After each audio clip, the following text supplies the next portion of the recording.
exactement pratiquement 25 ans qu'on vient à Cabris. Je crois que c'était les premières années où, à l'époque, Arlette-Grust n'avait que 4 camions et faisait des villes d'un jour un jour. Et puis quand ils ont fait Cabris, à la même époque à peu près, il s'est avéré qu'il y avait beaucoup de monde parce que les gens montaient de toutes les petites localités autour. Puis ils sont restés 2 jours, puis 3 jours, puis après le cirque est devenu grand.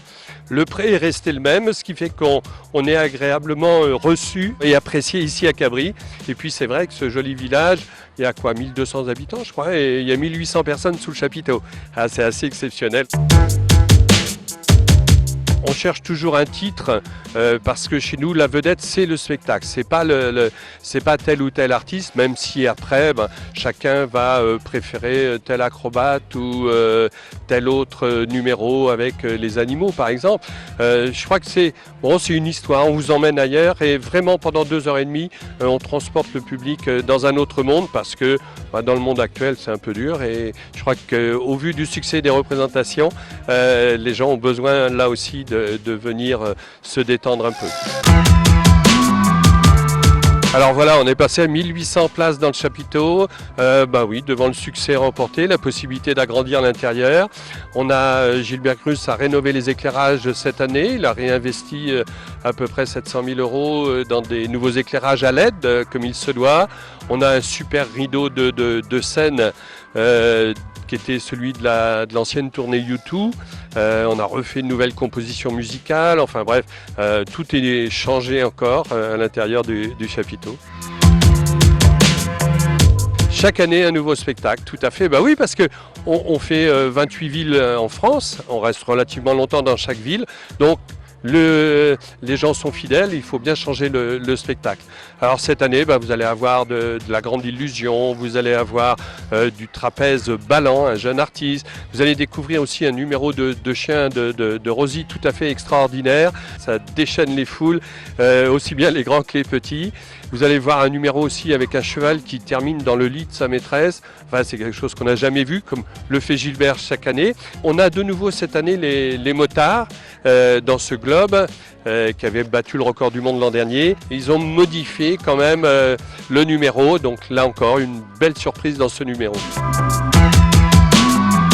Alors ça se prépare beaucoup tout au long de l'année bien sûr, mais au moins 2 ans à l'avance. Pour réserver les meilleurs du monde, vous êtes obligé là de réserver longtemps à l'avance. Vous voyez, pour l'année prochaine tout est bouclé, on a même dévoilé l'affiche 6 mois avant la première de Bordeaux.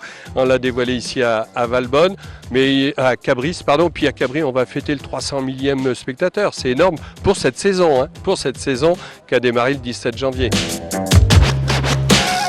Alors cette année au total on est 137 personnes en tournée, il y a une 40aine d'artistes, une 20aine d'administratifs, puis 70 personnes à peu près pour réaliser le montage, s'occuper de la ménagerie, vous accueillir, être les assistants des artistes, etc. Voilà, c'est une vraie petite ville. Une 60aine d'animaux, mais cette année ne rentrent en piste que, si j'ose dire, les fauves, les éléphants et des chevaux. Et des chiens.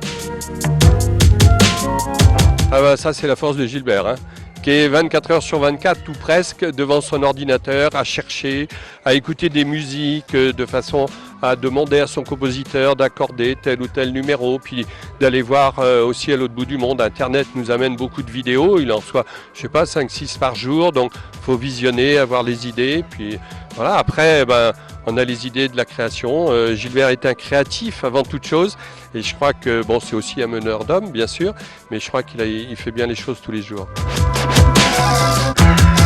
Tout le monde dit oh là là, mais vous savez, tout ce qui est gagné entre guillemets est réinvesti à la fois dans le spectacle quand même, dans les éclairages, dans les numéros bien sûr, dans le matériel aussi qu'il faut rénover chaque année ou changer, comme a été changé le chapiteau il y a 4 ans maintenant.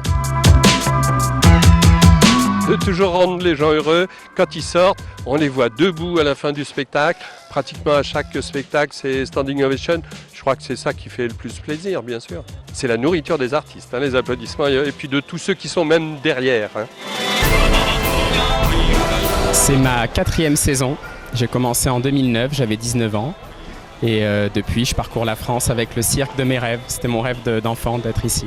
Je faisais des études de communication. J'avais ce rêve presque secret d'être Monsieur Loyal ici, mais il y avait quelqu'un avant, Michel Palmer, qui est resté très longtemps, 23 ans. Lorsque Madame Arlette Grus est décédée, je lui ai rendu un hommage par une émission de radio sur une antenne locale. Et je l'ai transmise à l'ancien présentateur qui m'a rappelé quand il est parti et j'ai pris le relais.